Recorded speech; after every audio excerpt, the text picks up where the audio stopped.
Tarih bize Napolyon'un en üzücü yenilgisinin Waterloo'da yaşandığını söylese de bu yenilgi tam olarak 1807'de gerçekleşmiş olabilir.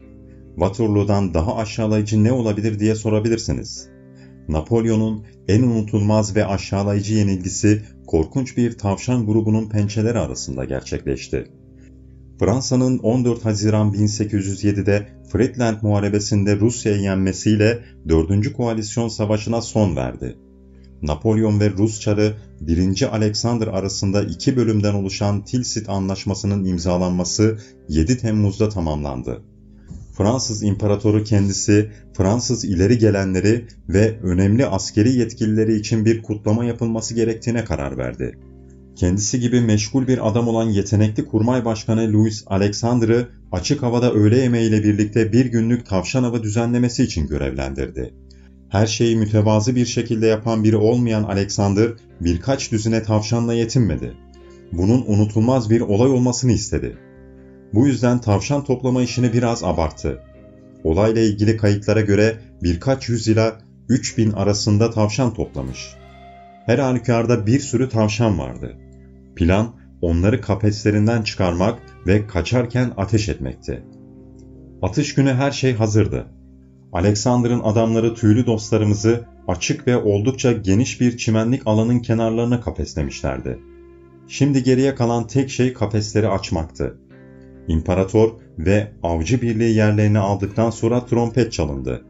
Uzun kulaklıklar serbest bırakıldı ve av başladı. Ama bir şeyler ters gidiyordu.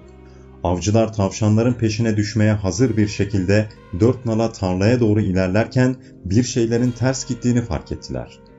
Tavşanların paniğe kapılacağı ve tarlanın açık alanlarındaki özgürlüğe yöneleceği düşünülüyordu. Ancak tavşanlar silahlı adamlardan uzaklaşmak yerine neşeyle onlara doğru zıpladılar. İlk başta Napolyon ve misafirleri eğlendi. Ancak tavşanlar Lemperur'e doğru hücum etmeye devam edince neşeleri kısa sürede yerini şaşkınlık ve endişeye bıraktı. Avcı av haline gelmişti. Yüzlerce çılgın tüy yumağı imparatoru ve onun güçlü adamlarını bombardımana tuttu. Bacaklarının altına doluştular ve altın işlemeli ceketine tırmandılar. Altın düğmelerini ve çizmelerini kemirdiler. Napolyon onları kırbacıyla kovalamaya çalışırken adamları da ellerine sopalar alıp onları kovalamaya çalışıyordu.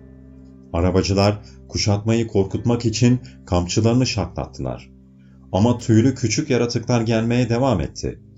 Napolyon'a tek bir seçenek kalmıştı: avı terk etmek.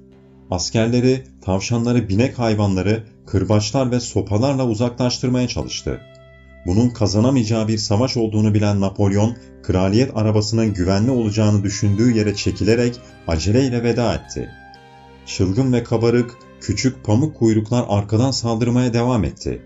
Sanki Napolyon'un askeri tekniklerini öğrenmişler gibi akıllıca davranan tavşanlar iki alaya ayrıldılar ve kararlılıkla Napolyon'un arabasına doğru ilerlediler.